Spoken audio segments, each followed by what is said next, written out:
I've always had a problem with the idea of gentrification because to me, when I look at the definitions, the meaning of gentrification, it seems to me like just making the place better. So when people complain about gentrification, I'm kind of wondering, are you complaining about making the place better? Are we complaining about improvements here? And we're going to get into some of that because right now in eastern Port of Spain, the capital of Trinidad and Tobago, the government is looking to do some much needed improvements. If you are someone who lives inside of Trinidad and Tobago who has been to Trinidad and Tobago, you would know that East Port of Spain has quite a bit to be desired. So the government has some intention to improve that part of our capital city. But in order to do that, you need to move out some of the people who are living there. And that has been creating quite a bit of confusion right now in Trinidad and Tobago because usually, as is the case with many things, when you try to move people from where they live, they aren't very enthusiastic about moving like that. And then the fact that this is inside of the capital city, it is a PNM safe seat, it creates for some unique political kind of gamesmanship inside of there. Different people attempting to get their political mileage out of the situation also. So we're going to look into some of this, see what are some of the opinions we can gain from it, what are some of the views that are being put out there. What do you think about gentrification in general? So right before we dive into that, if you have not hit like on this video, please do hit that like button. Drop a comment if you have something to say. Make sure you're subscribed to this channel because we have other videos coming out. We are attempting to make sure we do at least one daily. Hopefully we can start back with the lives from tonight once my voice works well. So starting speaking about this, I thought, you know what, let me at least make sure I have a concrete understanding of what gentrification is, because that's kind of the allegation that's being leveled against some of the people here. The Trinidad and Tobago government is attempting to gentrify eastern Port of Spain, and many people are not with it. They're in total disagreement with that. But let's see the definition that gentrification has just from the internet random here. Google definition. The process whereby the character of a poor urban area is changed by wealthier people moving in, improving housing, and attracting new businesses, often displacing current inhabitants in the process. So, the process by which urban areas improve? But if you look at this, one of the main problems with this is that the urban how the urban area is improving. The urban area is improving because the poorer people are being pushed out and wealthier people are coming in. It's not being improved necessarily because the poorer people are gaining in wealth. It's not that they are improving their standing in life and that's why the area is improving. No, they are being displaced and wealthier people are moving in. Now, if you're looking at this on a total countrywide basis, then this may actually be a positive thing. By and large, in a country, you're trying to make sure that every area in your country gets wealthier and wealthier and wealthier. So if you're looking at it just based on the zones and the level of wealth and the land value in an area, this is a positive thing. But if you were one of these poorer people living in these urban areas, this isn't something that you would be enthused about, and that seems to be precisely what is happening right now in eastern Port of Spain as the HDC attempts to move some people out. Recently, just last week, one of the parties in Trinidad, one of the political parties, their political leader, Mr. Watson Duke, he went down to East Port of Spain there and he made quite a bit of some issues out of that. Duke storms HDC office, stages sit-in as East Port of Spain residents protest relocation. Progressive Democratic Patriots leader Watson Duke's 2-hour sit-in protest at the Housing Development Corporation to halt the relocation of residents at the housing development at Old St. Joseph Road, Port of Spain East on Friday morning has been dismissed as a mockery. And I understand why some people would see it as a mockery, because this is an issue that, at least according to the authorities, they're attempting to solve this issue. This issue is ongoing. He enters here and attempts to, put impose himself inside of the situation, to show himself as someone, who could really bring solutions in this. I was wondering about this when I saw this situation. I was wondering, how much solution does he actually bring to this? How much solution does he actually bring? Is there a chance that he might in fact make it more difficult for some of these residents now? Some of these residents that are trying to deal with the officials at the HDC. Now he comes in there, he makes a whole scene, and then he disappears from the process. These residents again have to go on and deal with the HDC. And he did that sit-in on Friday, and then what would you know? Interestingly enough, just the next day, I believe it was Saturday, evictions started in full. HDC says, though, legal East Port of Spain tenants given 1 week extension. Chairman of the Housing Development Corporation, Noel Garcia, has confirmed that the remaining legal tenants of apartments at Independence Square, Port of Spain, have been given a 1 week extension to finalize arrangements for their relocation. But he also sought to make it clear that no legal occupants were evicted from these buildings over the weekend. So evictions happened on Saturday, over the weekend. But according to him, these evictions were not of legal residents. And you see, this is some of the problems that you have in areas like this. As much as you may want to save some of the culture in that area, because that's kind of what gentrification speaks about. When you move out the poor people, you're moving out people who have a culture, who have a history, who have a tie to this area. So if you take up every person from Eastern Port of Spain and move them out of Eastern Port of Spain, the culture of East Port of Spain would change. That's gentrification. But here's the thing. I wonder if you ask most Trinidadians, would you want the culture of East Port of Spain to change? What would they say? Because according to what the HDC chairman is saying here, it's not just a matter of wanting to refurbish the apartments. These apartments had squatters in them. Some of the people who are making noise about gentrification and they're trying to move out the poor people and they don't want us to live here, they have no right to live there in terms of land rights. They didn't pay for anything there. They were not placed there. They're squatting. On Saturday morning, HDC workers accompanied by police removed the belongings of some tenants and even removed doors and windows from some of the apartments as insults were hurled at them. The eviction stems from the HDC's plan to revitalize East Port of Spain, which was initially announced in 2021. In a release, the HDC had said it held a series of progressive open consultations with the tenants and stakeholders to determine the most feasible way to advance the revitalization project in the best interest of all parties, being cognizant that 1, the residents do not have title to the housing units, so they have no deeds. The residents do not have an agreement to remain in occupation of the housing unit. They don't have an agreement. They don't have a deed.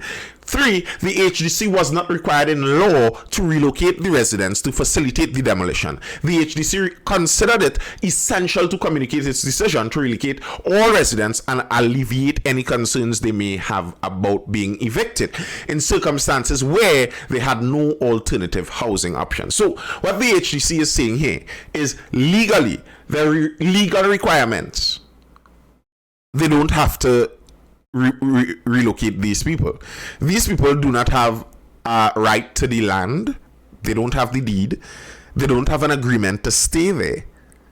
So the HDC does not have a requirement to relocate them. But yet the HDC is saying we are still doing that. It's added that alternative housing has been identified for residents of each apartment set for demolition, and that there are only 5 tenants left to be relocated. But it said there are also people who have been occupying apartments here or there, illegally. The HDC will also act responsibly and within the parameters of the law to obtain vacant possession of the illegally occupied units to advance the demolition and restoration works.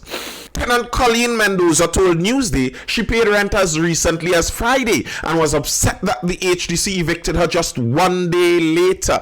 I am curious about that account. For one, the rent is a very low price, and to the announcement about this relocation and the idea of demolishing this apartment complex was out there for a long time now. So how is it that you are paying rent up until Friday if they have already announced that you have to move out from the... I wonder if that rent may have been some rent in arrears, and we're going to get into that just now. She said while her daughter has been relocated, she has not. My brother and my sister live here. My sister have 3 children and 3 grandchildren. They're only giving my brother a place to stay. That could be right. You see, here's the thing. If your brother is the holder of the rights to that apartment, he's the legal tenant of the apartment, even if he brings in his sister and his sister brings in her 3 children and her 3 grandchildren, six people, he brought in his sister and she brought in 6 more people, how is it the responsibility of the owners of this apartment to find room for the sister plus 6? How is that on them? Think about this nearly like if it were a private person. Someone private has an apartment here, you are renting from them, they're looking to relocate you, or they're looking to move you out of it, and they have to compensate you for moving you out at this time. If you are the one legal tenant, you bring in your entire extended family, but you are the one legal tenant, do you expect them to compensate your extended family who are not legal tenants of the place? Mendoza said she moved all of her belongings back inside of the apartment she occupied.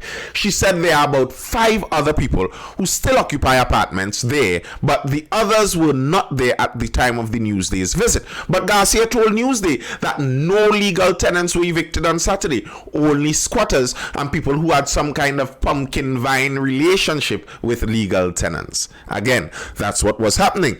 He also said he could not understand what all the noise was about. These are all units that need to be demolished. We have been in consultation with these people since November of 2021 and constant consultations, and the majority of the people are happy they have been relocated. What is the noise about? Everything in Trinidad has to be a bacchanal. What would people prefer? For people to live in squalor forever? Is that their aim? Now here's the thing. I could understand some of this. If he's saying most of the legal tenants are happy, most of the legal tenants are happy because they may have a place where they were allotted relocation for. But if I was staying in this location as an illegal tenant, and now it has to be broken down and demolished, I don't get a place to be relocated to. I have no legal standing there.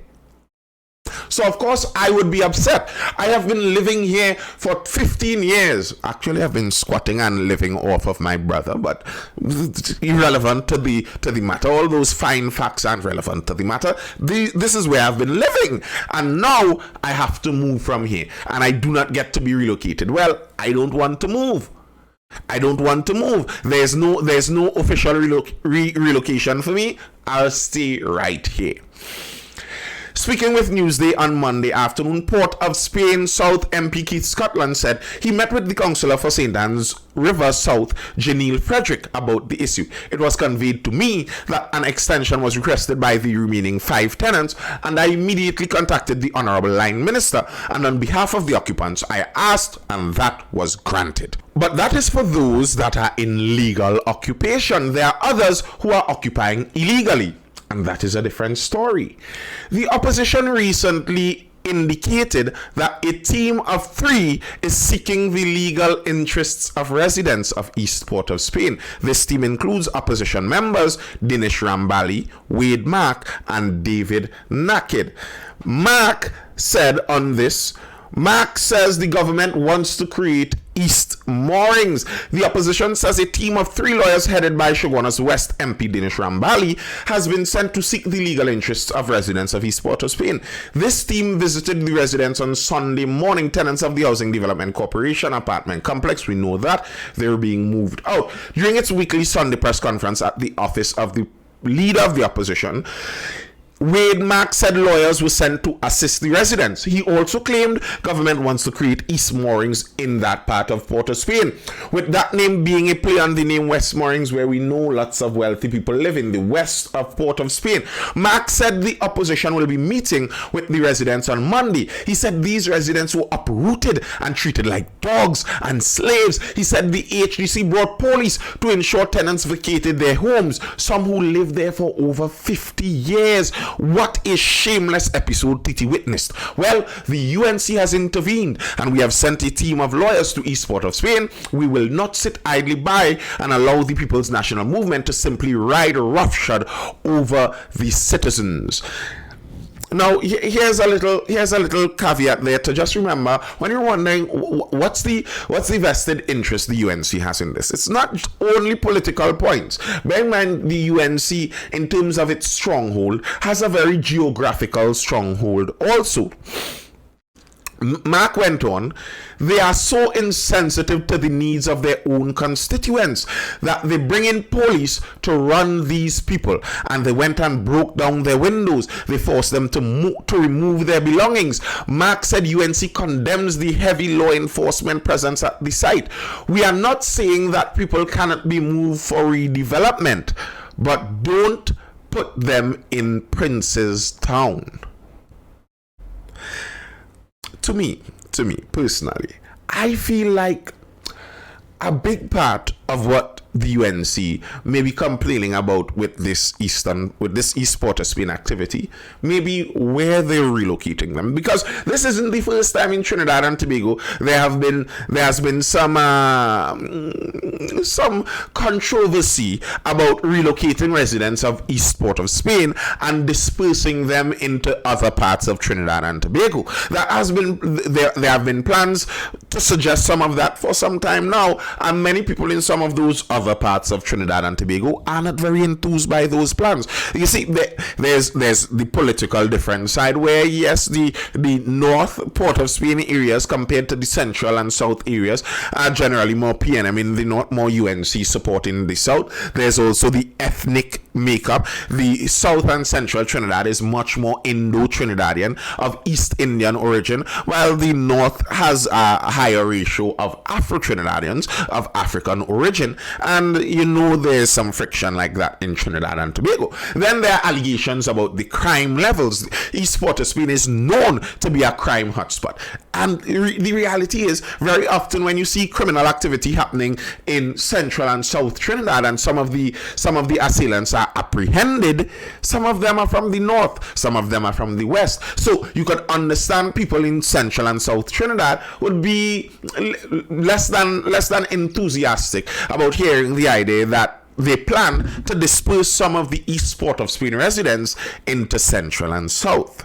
On Monday evening, the HDC issued another press release outlining a timeline of its communication with tenants. It said the housing development was built in the 1940s and that they and surrounding buildings, including what's commonly called Workers' Bank, are obsolete with expired serviceability. It will replace these with modern, fully functional buildings utilizing cost-effective designs. It reiterated that the tenants were made aware of this since 2021.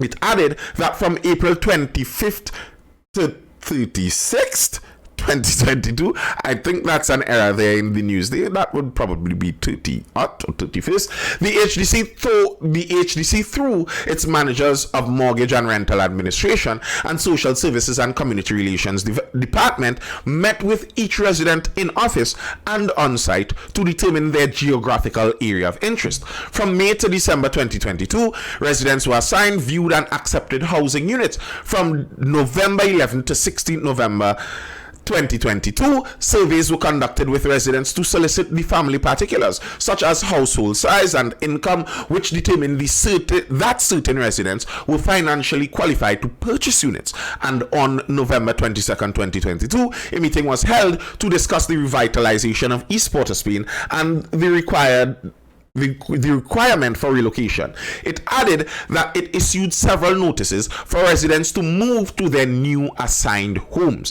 While some people were able to purchase HDC housing units, it said the remaining tenants entered into rental agreements for housing units in areas including Shafford Court in Port of Spain, Powder Magazine in Cocorite, and Cypress Hills in San Fernando. Here, you see, almost all of these areas are known to be hotspot areas.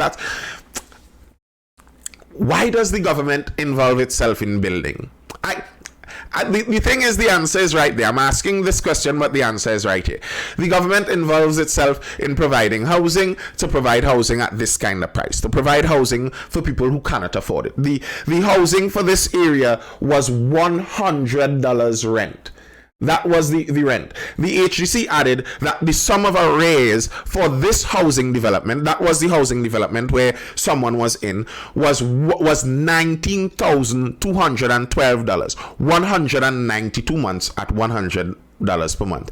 One of the people there basically never paid rent, but at $100 per month. And that's the idea. That's the reason the government gets into housing, to provide affordable housing for people. But this is what affordable housing creates. It creates Powder Magazine, it creates Shafford Court, it creates Maloney, and this isn't an insult to people living there. The nature of those communities, I think, when you pack people of a low income level, you pack family upon family upon family upon family upon family with no privacy, with no independence on their own. Inevitably, you're going to create gangs. You're going to create communities with these kind of difficulties.